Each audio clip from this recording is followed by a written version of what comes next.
કોઈ પણ દેશનો વિકાસ એ દેશની ટેકનોલોજી, એ દેશનું એજ્યુકેશન, એ દેશની સ્કૂલ, કોલેજ કે યુનિવર્સિટીઓથી થાય છે, મંદિરોથી નહીં. ભારત દેશમાં ઠેર ઠેર, શેરી ગલીઓમાં, ગામમાં, શહેરોમાં, આખા દેશમાં ઢગલા બંધ મંદિરો છે. પણ આ મંદિરોથી તમારો વિકાસ નથી થવાનો. વિકાસ માત્ર અને માત્ર સારી એજ્યુકેશન સિસ્ટમ હશે, સારી સ્કૂલ કોલેજો હશે, સારી યુનિવર્સિટી હશે, સારું હેલ્થ ડિપાર્ટમેન્ટ હશે તો થશે. તમે મંદિરે રોજ જાઓ, રોજ આરતી, દીવા, અગરબત્તી કરો, એનાથી તમારો વિકાસ થાય એવું માનશો નહીં.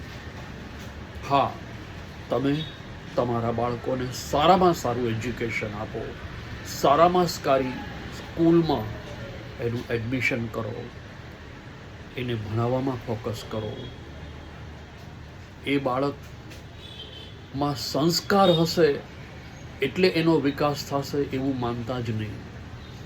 એની પાસે નોલેજ હશે, ટેકનોલોજી હશે, સાયન્સ હશે તો એનો વિકાસ ચોક્કસ થશે. એ દુનિયાના કોઈ પણ છેડે જશે તો પૈસા કમાશે. ટેકનોલોજીને કારણે સંસ્કાર લાગે છે તમને ભારત દેશમાં લોકોમાં સંસ્કાર છે એવું ક્યાંય એવું લાગે છે? ખુલ્લે આમ પોલીસ ડિપાર્ટમેન્ટમાં જુઓ તો ભ્રષ્ટાચાર, ખાણીપીણીની કોઈ પણ આઈટમ લેશો એમાં ભ્રષ્ટાચાર, ભેળસેળ, દવાઓ. કલ્પના તો કરો, ડુપ્લિકેટ મેડિસિન્સ મેડિકલ સ્ટોરમાં ઓછામાં ઓછી 25 થી 30% તમને જોવા મળશે. ચૂનાની ગોળીઓ બનાવીને આપે છે, જે ગ્લુકોઝના બાટલા ચડાવવામાં આવે છે દર્દીઓને, એમાં પણ ડુપ્લિકેશન.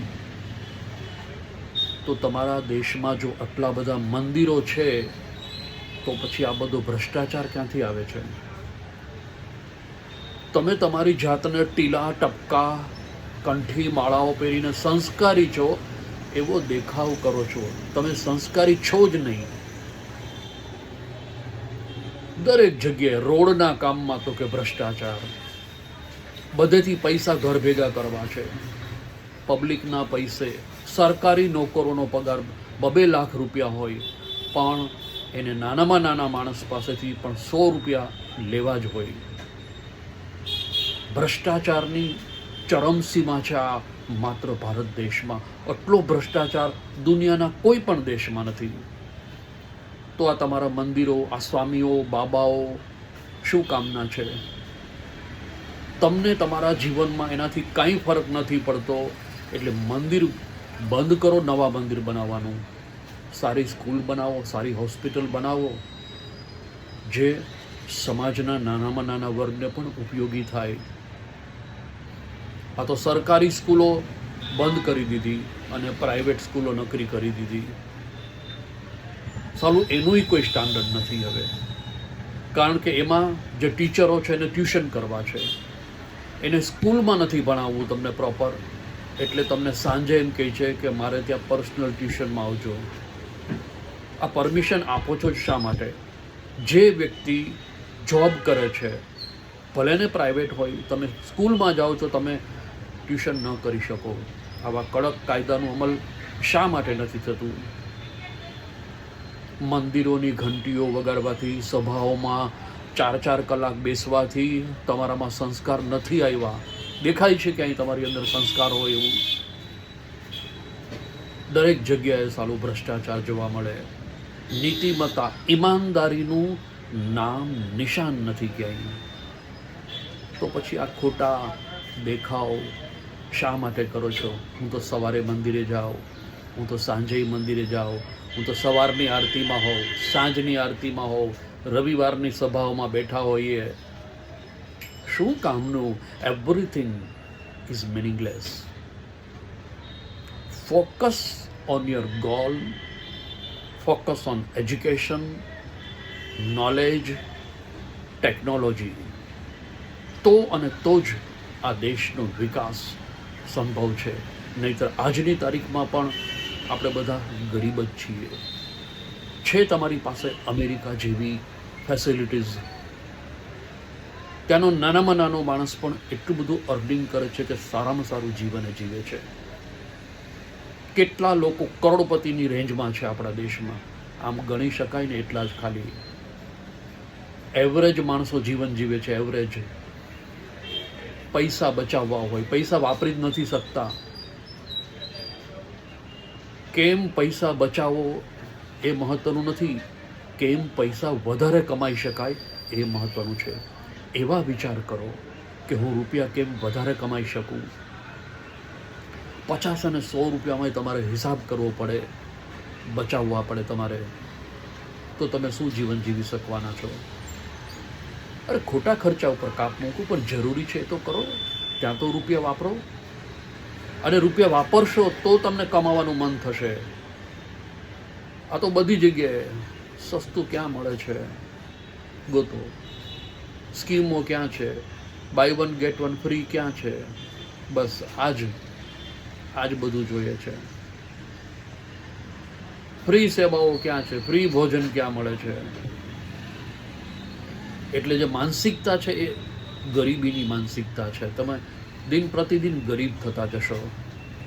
તમારે પૈસાદાર થવું હોય તો પૈસાવાળા જેવા વિચાર કરો. પૈસાદાર માણસ ખૂબ પૈસા વાપરે છે અને એવું વિચારે છે કે મારે કેમ વધુ પૈસા કમાવા છે. આજે હું જે કમાઉં છું એનાથી આવતીકાલની મારી આવક વધારે હોવી જોઈએ. નથી તો પૂછો તમારી જાતને કે કેમ હું સામાન્ય એવરેજ માણસ છું. તમે ગરીબને ત્યાં જન્મા છો એ ગુનો નથી, પણ તમારે ત્યાં કોઈ ગરીબ જન્મે એ ગુનો છે. ગરીબ જન્મો પણ ગરીબ મરો નહીં. ઊંચાઈથી જીવન જીવતા શીખો. એવા લોકો સાથે કોન્ટેક્ટમાં રહો જેના વિચારો પણ ઊંચા છે, તો તમે વિકાસ કરી શકો. પણ ઈમાનદારી બનો. સરકારને ટેક્સ આપવો જોઈએ. દેશ તમારો મંદિરમાં રૂપિયા આપવાથી નથી ચાલતો, એટલું યાદ રાખજો. આ દેશને પૈસાની જરૂર હોય. દેશ એમને એમ ન ચાલે. રોડ રસ્તા એમને એમ નથી બનતા. આ તો જ્યાં હોય ત્યાં સાધુઓ બાબાઓ સાલા તમને એવું કહે છે કે તમે મંદિરમાં પૈસા દાન આપો, ટેક્સ ન ભરો. કલ્પના કરો, દેશદ્રોહી છે આ લોકો, 1 નંબરના દેશદ્રોહી છે. મંદિરમાં અહીંયા આપો 100 રૂપિયા, તમારા 1000 રૂપિયા થઈ જશે. ભગવાન તમને 1000 રૂપિયા આપશે. કેવી રીતે આપે? How it is possible? આ ઈમાનદારી છે તમારી. મંદિરમાં દાન આપો. 1 પણ રૂપિયો કોઈએ મંદિરમાં દાન ન આપવો જોઈએ. ઈમાનદારીથી ટેક્સ ભરો. બધું ઈમાનદારીથી જીવન જીવો. નીતિમત્તા તમારામાં હોવી જ જોઈએ. પણ નહીં, બસ ખોટું જ કરવું છે, ખોટું જ કરવું છે. આમ વિકાસ ન થાય. દુનિયાના અન્ય દેશમાં નજર કરો, એ લોકો ઈમાનદાર છે. 8 કલાક નોકરી કરે ને 1 મહિનાનું કામ કરીને આપે છે. તમે 8 કલાકમાં 2 કલાકની રિસેસ મેળવો છો. રખડતા હોય લોકો રસ્તા ઉપર. આ સરકારી નોકરી છે. ચાના ગલ્લે બેઠા હોય, પાનની દુકાને ઊભા હોય, ગપ્પા મારતા હોય. 5 મિનિટની વાર હોય તો બેંકમાં શટર પાડી દે, રિસેસ છે. આ છે આપણા દેશની સિસ્ટમ. આમ વિકાસ ન થાય.